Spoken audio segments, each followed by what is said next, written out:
हिंदू धर्म ग्रंथों में रामायण का अपना एक विशेष स्थान है।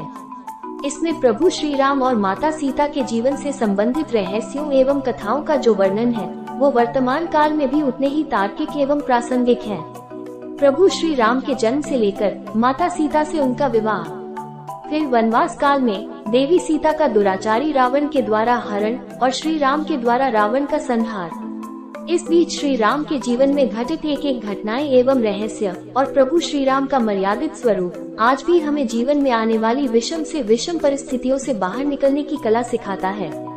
प्रभु श्री राम और माता सीता के जीवन से जुड़े प्रसंगों में लंका का अशोक वाटिका प्रसंग भी आता है, जहां रावण ने देवी सीता को कैद कर रखा था। लेकिन क्या आपने कभी ये सोचा है कि इतने समय तक रावण की कैद में रहने के बावजूद रावण ने माता सीता को छुआ तक क्यों नहीं? या फिर क्या आपने कभी सोचा है कि रावण के पास तो सोने की लंका थी, फिर भी रावण ने माता सीता को महल में न रखकर अशोक वाटिका में ही क्यों रखा था? कुछ लोग इसे रावण की महानता और नारी जाति के प्रति उसका सम्मान मानते हैं, लेकिन ऐसा नहीं था, क्योंकि रावण के मन में अगर नारी जाति के प्रति सम्मान होता तो वह देवी सीता के हरण जैसा अक्षम्य अपराध नहीं करता। दरअसल इसकी वजह रावण की महानता नहीं बल्कि एक घटना है जिसके बारे में अधिकतर लोगों को पता नहीं है, जिसकी वजह से रावण न सिर्फ देवी सीता को बल्कि दुनिया की किसी भी स्त्री को बिना उसकी मर्जी के स्पर्श नहीं कर सकता था। इस पौराणिक कथा का उल्लेख वाल्मीकि रामायण के उत्तरकांड में है, जो भगवान श्री राम के जन्म से भी पहले की है।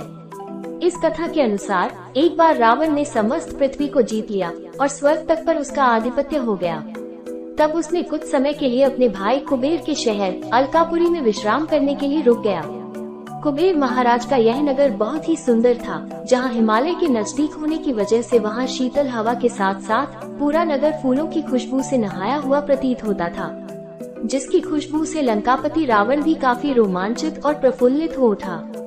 फिर उसी बीच स्वर्ग की अप्सराओं की रानी रंभा अपने होने वाले पति नलकुबेर से मिलने जा रही थी।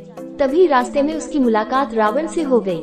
रावण ने जब रंभा को देखा तो वो रंभा के रूप लावण्य पर अति मोहित हो गया और बिना रंभा की सहमति के उससे प्रेमलाप करने लगा। तब रावण की दुष्टतापूर्ण व्यवहार को देखकर रंभा ने रावण को बताया कि वो रावण के भाई कुबेर के बेटे नलकुबेर की होने वाली अर्धांगिनी है और ऐसे में वो रिश्ते में रावण की पुत्रवधू लगेगी, इसलिए रावण का उसके प्रति ऐसा कृत्य घोर पाप है। लेकिन रावण के ऊपर रंभा के किसी अनुनय विनय का कोई असर नहीं पड़ा और उसने ये सब जानने के बावजूद भी रंभा के साथ दुराचार जैसा घोर पाप किया।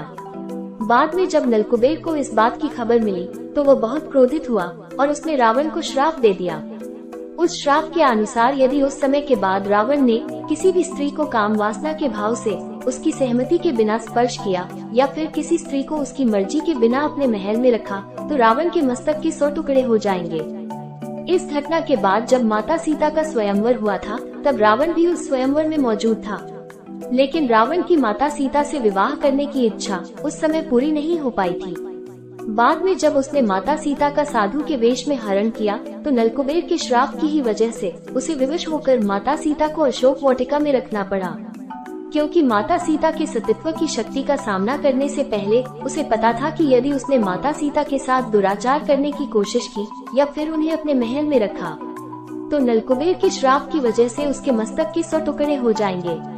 इसलिए यही वजह थी कि रावण ने देवी सीता को राजमहल में न रखकर महल से बाहर अशोक वाटिका में रखा और उनकी सहमति की कामना करता रहा, लेकिन वो पूरा नहीं हो सका। नमस्कार, अगर आपको ये जानकारी अच्छी और रोचक लगी हो तथा आपने अभी तक मेरे इस चैनल काव्य कोमल को लाइक, शेयर एवं सब्सक्राइब नहीं किया हो तो प्लीज इस चैनल को लाइक, शेयर और सब्सक्राइब करें। आपके इन्हीं प्रोत्साहन से हम आगे भी अधिक से अधिक अनोखी एवं प्रासंगिक जानकारी आपके समक्ष लेकर उपस्थित होते रहेंगे।